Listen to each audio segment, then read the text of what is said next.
यह विडंबना ही है कि जिस भरोसे की वजह से कोई व्यक्ति बीमारी का इलाज कराने किसी निजी अस्पताल में जाता है, वह उसके लिए एक नई परेशानी की वजह बन जाता है।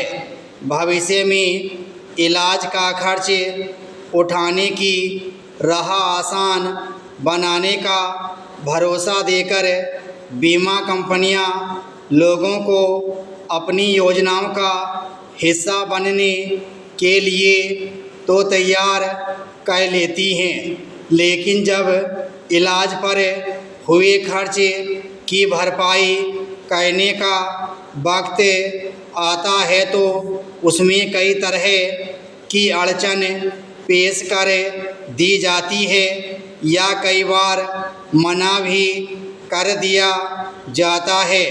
निजी अस्पतालों और बीमा कंपनियों के बीच मिलीभगत के सहारे चल रही इस गड़बड़ी के मामले अक्सर सामने आते रहे हैं, लेकिन अब तक इस तरह के घोटालों पर रोक को लेकर सरकार की ओर से कोई ठोस सक्रियता नहीं देखी गई है।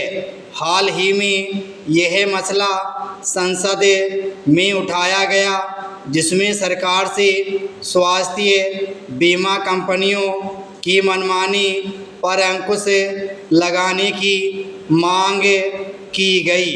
राज्यसभा सांसद स्वाति मालीवाल ने संसद में कहा कि निजी अस्पतालों और स्वास्थ्य बीमा कंपनियों का ऐसा मखड़जाल बन गया है जो आम लोगों की कमर तोड़ रहा है।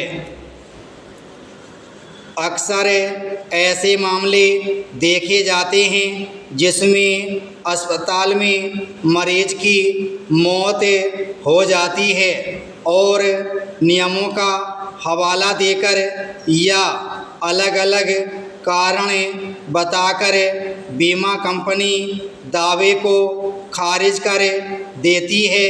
इलाज के दौरान अस्पताल में किसी मरीज की मौत हो जाती है तो कई बार खर्च चुकाने में असमर्थ होने पर अस्पताल सब देने तक से इनकार कर देता है।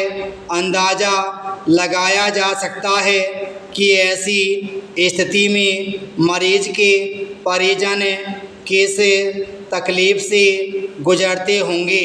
सवाल है कि बीमा कराने के लिए लोगों को आकर्षित करने के कारोबार को इजाज़त देने वाले संबंधित सरकारी महकमे इस तरह की मनमानियों के खिलाफ क्या कदम उठाते हैं।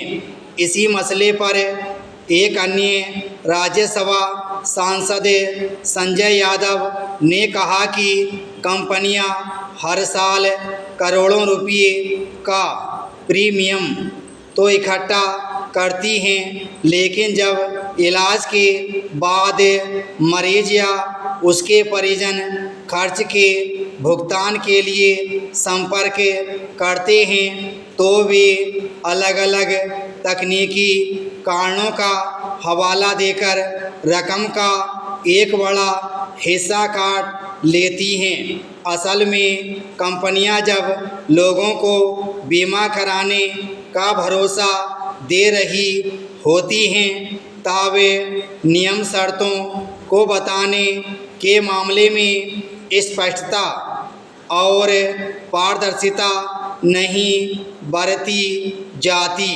दूसरी ओर ज़्यादातर लोग अस्पष्ट और जटिल स्वरूप में दर्ज नियमों के मामले को कंपनी के भरोसे पर छोड़ देते हैं। बाद में कंपनियां लोगों के भरोसे का फ़ायदा उठाकर नियमों का आधार बनाती हैं। विराम स्टॉप।